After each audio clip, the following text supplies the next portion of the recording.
วัสดีค่ะวันนี้คอนแคทชวนทำเมนูหมูทอดจิ้มน้ำพริกขี้กา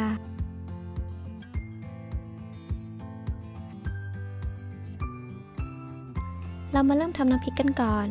เอากระเทียม 4-5 กลีบหอมแดง 3-4 หัวพริกชี้ฟ้า 4 เม็ดพริกจินดา 6 เม็ดมาหั่นเพื่อจะนำไปคั่วให้สุกติดเกรียมนิดๆเพื่อจะได้มีกลิ่นหอมถ้าอยากให้สุกไวก็แนะนำให้ใส่น้ำลงไปนิดนึงแล้วคั่วต่อจนแห้งค่ะหรือสังเกตที่หอมแดงก็ได้ถ้าเริ่มใสคือสุกใช้ได้แล้ว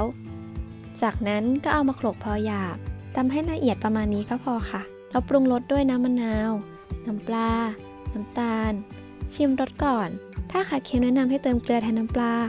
พอน้ำพริกขี้กาของเราจะทำออกมาให้แห้งๆหน่อยปรุงรสได้ตามใจชอบเลยแต่ของเราจะเน้นให้ออกเปรี้ยวมากกว่าเค็มสามารถเติมเนื้อสัตว์โขลกเข้ากับน้ำพริกได้เช่นเนื้อปลาเนื้อกุ้งปลาแห้งปลาป่นค่ะพอน้ำพริกขี้กาเสร็จแล้วก็มาเตรียมหมูทอดกันต่อ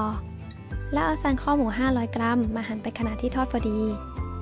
เลือกใช้สันคอที่มีมันพอทอดออกมาแล้วจะได้ไม่แห้งแล้วเราก็เอามาคลุกกับน้ำปลา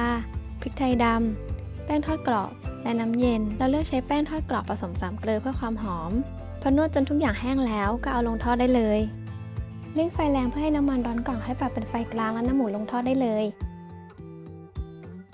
แนะนำว่าพอหมูเริ่มกรอบก็ให้เร่งเป็นไฟแรง 10-15 วิเพื่อไล่น้ำมันให้ผิวด้านนอกกรอบขึ้น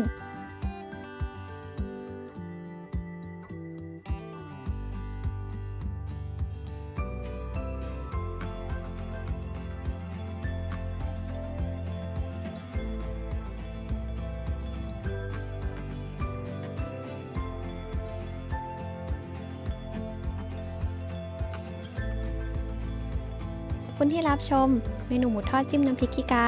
อย่าลืมไปลองทำกันที่บ้านนะคะ